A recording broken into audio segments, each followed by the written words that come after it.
essentially theta waves. It's going to make it harder for you to fall asleep. So things that aren't as stimulating, could you read a book in bed, or should you pretty much just calm down, take a shower, take a bath, slow yourself down and get in bed? Books are kind of a gray area because it depends on what you're reading, Oh, fair. right? Like if you're reading a mystery thriller, that's still pretty, even though, looking at a book itself is not necessarily a super intellectually stimulating thing. If the content matter of what you're reading is, I've read books where I'm like, oh my gosh, this is so interesting. And then I realize, oh, it's 45 minutes past when I'm supposed to go to bed because this book was so good. So if you're reading like a page turner, that's probably not a great choice for bedtime. I'm not saying it has to be boring, but something that doesn't, some books really kind of get you interested and get your adrenaline going, and those are going to not be great nighttime choices.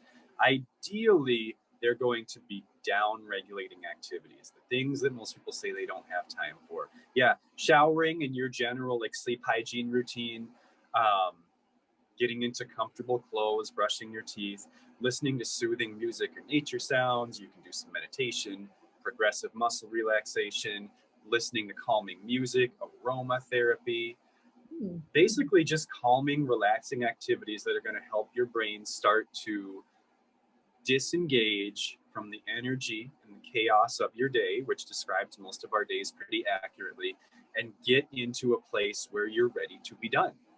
And that's not what most people do. Most people keep the active parts of their day going until they are physically exhausted, and then they go to bed. And that's really not how we're supposed to do it.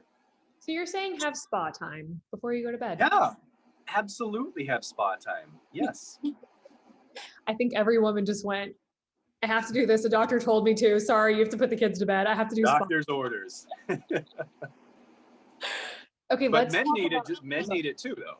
This is not gender specific. So yeah, if you're married and have young children, I know that gets tricky, and you might need to have sort of a like a shift system, which really is. I'm getting a little into parenting advice now, but in terms of the intersection of parenting and sleep, the general consensus from research seems to be that it's best for, like, if your kid has a hard time falling asleep or is waking up a lot during the night, that it's best to trade off. Like on a nightly basis, like you're on kid duty tonight, I'm on kid duty tomorrow, because then at least every other night you're getting a good night's sleep. And it's better to have one good night's sleep followed by a really rough night than for every night in a row to be kind of not good. Like I know when our firstborn, when he was really young, my wife and I started by just trading off awakenings. Yeah. But he would wake up 3, 4, 5 times a night. So we would both sleep like crap. And eventually we made it more my night, your night. And that worked a lot better for us. And research really supports that idea. That's I like that. I'm blessed that my toddler really doesn't wake up. And when he does, he just puts himself back to sleep. So I haven't had to go through that, but I feel like that's really helpful information for a lot of parents. Definitely. So what about sleep consistency? I have read over and over again that it doesn't matter what day of the week it is, you go to bed at the same time and you wake up at the same time. Is there any truth to that? That is ideally the way that you should do it. Yeah, because there are two really compelling reasons why sleeping and waking up at the same time every day or every night or whatever you want to call it is good for you. One is that it will make it easier to fall asleep and easier to wake up. It's kind of like the neurological processes that lead to sleep have a lot in common with eating. When you are in the habit of eating at a certain time of day, you naturally get hungry a little bit before. Like, what time is it right now? 11:40? It's almost lunchtime. Like, I'm getting a little hungry right now because I usually eat around noon. Yeah. If you are not in the habit of eating at a particular time, your metabolism slows down and you just don't feel very hungry. Like, a lot of people get in the habit of skipping breakfast, and then they kind of lose their appetite in the morning and it's harder to eat. Well, sleep works the same way. If you are falling asleep and waking up at very different times from one day to the next, it confuses your body and your brain and your circadian rhythm, and they don't know when to make you tired or when to prepare you to wake up. Because again, that transition from beta wave to alpha wave to theta wave, it doesn't know when, Because if you go to bed at 9 p.m. one night and midnight the next, your brain says, well, what the heck? Like, when do you want me to make you tired? And it gets a lot harder to fall asleep. And then when you're trying to wake up, your brain really wants you to wake up from a light stage of sleep. And we've all had we can all think of times when we've experienced either.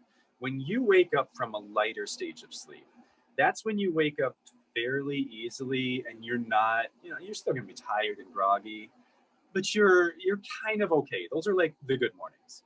Okay. Then there are days when, for whatever reason, you wake up from a deeper stage of sleep, from that delta wave production. That's when you wake up and it takes you 5 minutes to figure out what day of the week it is, Hmm. because you've woken up from a much less alert stage of sleep, and it's way harder to get going. For most of us, that's Monday. Because what do most of us do? We sleep in on the weekends, maybe an hour or two beyond normal. Even a couple days starts to shift our schedule a little bit, starts to confuse our brain a little bit. Because again, if you think of those cycles, those sleep cycles, they take about 2 hours on average to complete. So if you slept until 9 on Saturday and Sunday morning, and then you try to wake up at 7:30 Monday morning, that's probably a deep stage of sleep. And basically I'm stealing this. I'm not going to claim credit for this. I'm stealing this from Max Lugavere, who's awesome. But basically, you are mildly jet lagged on Monday if you sleep in. It totally is. That's 100% accurate. Um, and so the best way to be consistent with your sleep is to figure out what is your earliest morning, whenever you have to wake up the earliest for your routine and your schedule, and make that your wake up time 7 days a week. I know that's not normal, right? That's not how most of us live. I'm Yeah. just going to go ahead and say it is how I live, and I feel so much better doing that than not. The other benefit to sleep consistency is that you become more efficient at sleeping. So Hmm. how long it takes to complete those sleep cycles is not a totally fixed or static thing. Your body and mind become more efficient at doing them when they're at the same time every night. Conversely, if you're sleeping at really varied times from one day to the next, it takes longer to get through those sleep cycles, and you will actually require a higher quantity of sleep to achieve the same level of restfulness.